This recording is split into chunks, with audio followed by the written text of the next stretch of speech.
মানবতা বিরোধী অপরাধের দায়ে সাবেক প্রধানমন্ত্রী শেখ হাসিনাকে বিচারের কাঠগড়ায় দাঁড়াতে হবে বলে জানিয়েছেন প্রধান উপদেষ্টা ডক্টর মোহাম্মদ ইউনূস। ব্রিটিশ সংবাদ মাধ্যমকে তিনি জানান, জুলাই গণহত্যার অপরাধে জড়িত হাসিনা পরিবারের সদস্য ও সহযোগীদেরও বিচার হবে। শেখ হাসিনাকে ফেরাতে চেয়ে বাংলাদেশের দেওয়া চিঠির জবাব এখনো ভারত দেয়নি জানিয়ে ফেরত পাওয়ার ব্যাপারে আশাবাদ ব্যক্ত করেন ডক্টর ইউনূস। ইমদাদুল্লাহ বাবুর রিপোর্ট। 2024 সালে জুলাই বিপ্লবের সময় ছাত্র জনতার উপর নির্বিচারে গুলি চালায় আইন শৃঙ্খলা রক্ষাকারী বাহিনী। এতে মারা যায় অন্তত 1400 জন মানুষ, আহত হন বহু লোক। এসব ঘটনায় সারা দেশে 250-রও বেশি হত্যা মামলা হয় তৎকালীন প্রধানমন্ত্রী শেখ হাসিনার বিরুদ্ধে। যুক্তরাজ্য ভিত্তিক সংবাদ মাধ্যম স্কাই নিউজকে দেয়া সাক্ষাৎকারে প্রধান উপদেষ্টা ডক্টর মোহাম্মদ ইউনূস বলেন, গণহত্যার দায়ে শেখ হাসিনাকে বিচারের মুখোমুখি হতে হবে। কোনো সন্দেহ নেই যে শেখ হাসিনা মানবতা বিরোধী অপরাধের জন্য বিচারের মুখোমুখি হবেন। তার বিরুদ্ধে প্রমাণ রয়েছে। শুধু শেখ হাসিনা নয়, তার সঙ্গে জড়িত সব লোক তথা পরিবারের সদস্য থেকে শুরু করে তার সহযোগীদেরও বিচার করা হবে। তিনি বাংলাদেশে নেই, তাই এখন প্রশ্ন হলো আমরা তাকে ফিরিয়ে আনতে পারবো কিনা। এটি নির্ভর করছে ভারতের উপর এবং আন্তর্জাতিক আইনের নির্দেশনের উপর। শেখ হাসিনাকে ফেরত দিতে আনুষ্ঠানিকভাবে ভারতকে চিঠি দেওয়া হয়েছে, তবে এখনো কোনো সাড়া মেলেনি। যাই হোক, শেখ হাসিনা বাংলাদেশে আসুক আর না আসুক, তাকে বিচারের মুখোমুখি হতেই হবে। শেখ হাসিনার ছোট বোন শেখ রেহানার কন্যা টিউলিপ সিদ্দিকের বিরুদ্ধে অর্থনৈতিক দুর্নীতির যে অভিযোগ উঠেছে তা দুর্নীতি দমন কমিশন গুরুত্বের সাথে তদন্ত করছে বলেও জানিয়েছেন ডক্টর ইউনূস। টিউলিপ সিদ্দিকির বিষয়ে অর্থনৈতিক অনিয়মের বিষয়টি দুর্নীতি দমন কমিশন গুরুত্বের সাথে নিয়েছে। তিনি এখানে অনেক সম্পত্তি রেখেছেন, যদিও তিনি ব্রিটিশ পাসপোর্টধারী। এসব খতিয়ে দেখা হচ্ছে। টানা সপ্তমবারের মতো বেস্ট টিস্যু পেপার ব্র্যান্ড হিসেবে স্বীকৃতি পেয়েছে বসুন্ধরা টিস্যু। বিগত সরকারের তৈরি করা আয়নাঘরকে সবচেয়ে কুৎসিত জিনিস আখ্যা দিয়ে প্রধান উপদেষ্টা আরো বলেন, পুরো সরকার ওই ঘটনার সাথে জড়িত ছিল, তাই দোষীদের খুঁজে বের করতে সময় লাগছে। আয়নাঘরের অপরাধের সাথে সবাই জড়িত ছিল, পুরো সরকার এর সঙ্গে জড়িত ছিল। সুতরাং এটা বের করা কঠিন যে কারা উৎসাহের সঙ্গে এই অপরাধগুলো করেছিল আর কারা উচ্চপদস্থদের আদেশে এসব কাজ করেছিল। তাই এগুলো চিহ্নিত করতে সময় লাগছে। তবে আয়নাঘর কুৎসিত জিনিস, যা আপনি দেখতে পারেন, অনুভব করতে পারেন অথবা পর্যবেক্ষণ করতে পারেন। আয়নাঘরগুলো সংরক্ষিত এলাকায় হলেও জনসাধারণের দেখার জন্য ভবিষ্যতে এগুলোকে উন্মুক্ত জাদুঘরে রূপান্তরিত করার পরিকল্পনার কথাও জানান ডক্টর ইউনূস। ইমদাদুল্লাহ বাবু, ATN বাংলা, ঢাকা।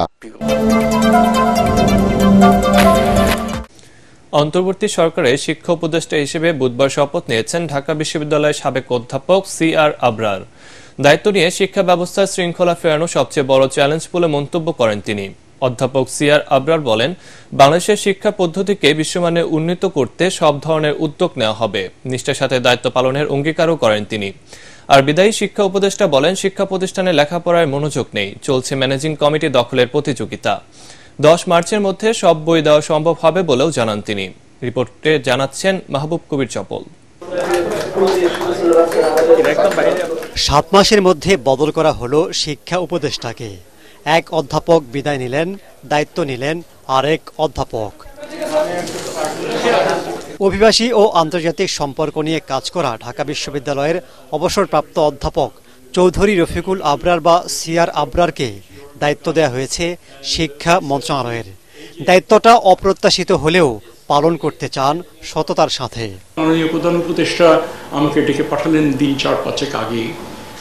অন্যান্য অনেক কথা, মালয়েশিয়ান শ্রমবাজার নিয়ে কথা হলো, অন্যান্য অনেক কথার পরে উনি যখন বললেন যে স্যার এই দায়িত্ব আর পালন করতে চাচ্ছেন না, প্রধান উপদেষ্টা বললেন, আমাকে বললেন যে এই দায়িত্বটা আমি গ্রহণ করে আমি রীতিমতো অবাক হয়েছি।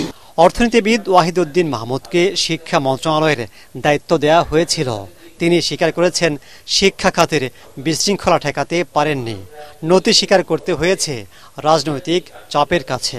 একটা বিশাল বিশৃঙ্খল অবস্থা, তো ওই যে আবার পরিচালনা পর্ষদ, রাজনৈতিক শক্তি যারা এসেছে তারা আবার দখল করছে, সামলানো যাচ্ছে না। যারা স্কুলের ম্যানেজিং কমিটিতে আসতে চান তাদের অনেকে স্কুলের পাশে না, শিক্ষা ব্যবস্থা যখন নষ্ট হয়ে যায়, এটা নষ্ট হতে অনেক সময় লাগে, বহু বছর ধরে নষ্ট হয়, আর এটাকে আবার টেনে তুলতে হলেও অনেক সময় দরকার হয়। পাশেই বসা নতুন শিক্ষা উপদেষ্টা শোনেন এসব তিক্ত অভিজ্ঞতার কথা, তবে তিনি এটাকে চ্যালেঞ্জ হিসেবে নিতে চান, জানান ভবিষ্যৎ পরিকল্পনার কথা। মাননীয় প্রধান উপদেষ্টা যখন আমাকে এই দায়িত্ব দিলেন, আমি মনে করি যে এটা একটা ইটস এ চ্যালেঞ্জ। উনি আমাকে এটাও বলছেন যে সময় মধ্যে দায়িত্বটা নিচ্ছ, আমরা তো স্যারের কাছ থেকে শুনলামই কি টালমাটাল সমস্যার মধ্যে তিনি এবং এই টিমকে নিয়ে তিনি এই দায়িত্ব পালন করেছেন। আমি এমন শিক্ষা ব্যবস্থার স্বপ্ন দেখি যেখানে আমাদের ছাত্রছাত্রীরা দেশের ভেতরেই তাদের ভবিষ্যৎ দেখতে পাবে এবং বাংলাদেশ থেকেই বিশ্বকে নেতৃত্ব দেবে। তবে অল্প সময়ে তিনি কতটা পরিবর্তন করতে পারবেন সেদিকেই তাকিয়ে আছেন দেশের মানুষ। একদিনে হবে না, এক বছরে হবে না, 10 মাহবুব কবির চপল, এটিএন বাংলা, ঢাকা। বিচারিক প্রক্রিয়ার সাথে নির্বাচনের কোনো সম্পর্ক নেই বলে মন্তব্য করেছেন বিএনপি স্থায়ী কমিটির সদস্য আমির খসরু মাহমুদ চৌধুরী। তিনি বলেন, প্রতিটি অপরাধের জন্য শেখ হাসিনা সহ আওয়ামী লীগ নেতাদের বিচার করা হবে, তবে এসব কথা বা কোনো অজুহাত তুলে নির্বাচনকে পিছিয়ে নেওয়ার কোনো সুযোগ নেই। রাজধানীর একটি হোটেলে শিপ ব্রেকার্স অ্যান্ড রিসাইক্লিং অ্যাসোসিয়েশনের আয়োজিত গোলটেবিল বৈঠক শেষে সব কথা বলেন তিনি। একটি অনির্বাচিত সরকার দেশের বর্তমান সংকট ও সমস্যা সমাধান করতে পারবে না জানিয়ে তিনি বলেন, আইনশৃঙ্খলা বাহিনী ও সরকারি কর্মকর্তা দিয়ে সুষ্ঠুভাবে দেশ পরিচালনা সম্ভব নয়। বিচারের সাথে নির্বাচনের কোনো সম্পর্ক আমরা তো দেখতে পাচ্ছি না এখানে। এটা তো বিচারিক প্রক্রিয়া চলতেই থাকবে। শেখ হাসিনার বিচারের পরে তো বিচারিক প্রক্রিয়া থেমে যাবে তা তো না, তারপরেও তো বিচার আছে, আরো লোকের বিচার আছে, হাসিনার তো বিচার আছে। আজকে এটার জন্য হবে না নির্বাচন, কালকে আরেকটার জন্য হবে না, পরশু আরেকটার জন্য, কত কথা তো শুনতেছি। এই সমস্ত কথাবার্তা বলে নির্বাচন ব্যবস্থা, গণতান্ত্রিক ব্যবস্থাকে পিছিয়ে নেওয়ার কোনো সুযোগ নেই। বৈষম্যহীন বাংলাদেশে করের বৈষম্য দূর করার আশ্বাস দিয়েছেন জাতীয় রাজস্ব বোর্ডের চেয়ারম্যান আব্দুর রহমান খান। তৈরি পোশাক খাত সহ অন্যান্য খাতে করের হার বাড়ানো হবে বলেও জানান তিনি। এনবিআর ভবনে পাক বাজেট আলোচনায় এ সময় আরো বেশি কর ছাড়ের দাবি জানান ব্যবসায়ীরা। শারফুল আলমের রিপোর্ট। আসছে অন্তর্বর্তীকালীন সরকারের প্রথম বাজেট। কেমন হবে বিশেষ এই বাজেটের আয় ব্যয়ের হিসাব, আর তাতে ব্যবসায়ীদের জন্য কি বা থাকছে তা নিয়ে চলছে নানা জল্পনা কল্পনা। তবে এ নিয়ে জাতীয় রাজস্ব বোর্ডের চেয়ারম্যানের সাথে প্রাক বাজেট আলোচনা শুরু হয়েছে, যেখানে ব্যবসায়ীরা তুলে ধরছেন ব্যবসা বান্ধব করনীতির বিভিন্ন বিষয়, আর কর ছাড়ের নানা সুপারিশও রয়েছে তাদের। আমরা নগদ টাকা ব্যবহার করে জিনিসপত্র সস্তায় কিনতে পারি, ডিজিটালি যখন কিনি কিছু তখন ভ্যাট আসে, ট্যাক্স আসে, সবকিছু আসে। আমি আপনাকে প্রপোজ করবো, why don't you disincentivize cash? আয়কর দীর্ঘদিন থেকে দিয়ে আসছি, এদের উপরে কিছু চাপ বাড়ছে, কিন্তু এখনো আমি মনে করি বাংলাদেশের 1 কোটি ব্যবসায়ীকে আয়করের আওতায় আনার মতো আছে। প্রাক বাজেট আলোচনায় এনবিআর চেয়ারম্যান বলেন, কিন্তু নতুন করে কর দেওয়ার কথা বলেন না। আগামী বাজেটে নতুন করে কিছু জায়গায় কর আহরণ বাড়ানো হবে বলে জানান এনবিআর চেয়ারম্যান।